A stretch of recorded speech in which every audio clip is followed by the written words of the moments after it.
संसद के उच्च सदन राज्यसभा में वंदे मातरम पर जोरदार बहस हुई। इससे पहले सोमवार को लोकसभा में वंदे मातरम पर सत्ता पक्ष और विपक्ष में जमकर बहस हुई। राज्यसभा में वंदे मातरम पर बहस की शुरुआत गृह मंत्री अमित शाह ने की। सदन नेता जेपी नड्डा और कांग्रेस अध्यक्ष मल्लिकार्जुन खड़गे के बीच तीखी नोकझोंक हुई। सदन में बीच बीच में हंगामा होता रहा।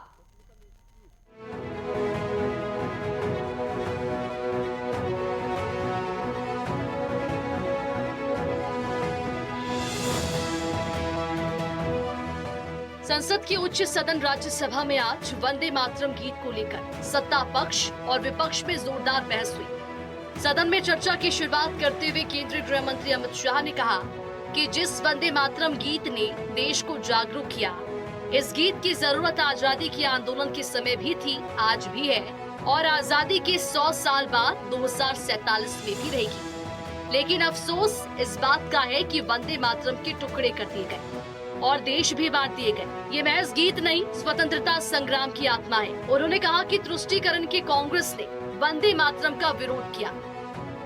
जब देश वंदे मातरम के 100 साल का जश्न मनाता है, तब देश में आपातकाल थोपा गया था और जब देश वंदे मातरम के 150 साल होने पर सदन में चर्चा शुरू हुई तो गांधी परिवार के सदस्य नदारद दिखे और इसके बाद अमित शाह के इस बयान के बाद खासा हंगामा हुआ।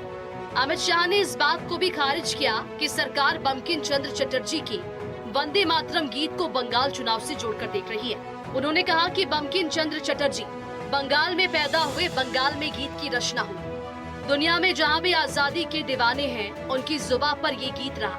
सरहद पर जब सैनिक प्राण त्यागता है तो वंदे मातरम ही कहता है। इसके जवाब में कांग्रेस अध्यक्ष मल्लिकार्जुन खड़गे ने पहले वंदे मातरम के नारे लगाए। उन्होंने कहा कि बीजेपी नेहरू के नाम को नीचा दिखाना चाहती है, लेकिन वो सबसे ऊंचे है। ये बात गौर कीजिए कि हमारा प्रभाव कम हो रहा है, चीन का प्रभाव बढ़ रहा है। प्रधानमंत्री मोदी को माफी मांगनी चाहिए, वो देश के लिए लड़ने वालों का विरोध कर रही है। आप संविधान को मानने वाले नहीं हैं। खड़गे ने कहा कि दलितों को मंदिर में प्रवेश करने का मौका नहीं मिलता। खड़गे ने कहा कि मैं 60 साल से वंदे मातरम गा रहा हूँ।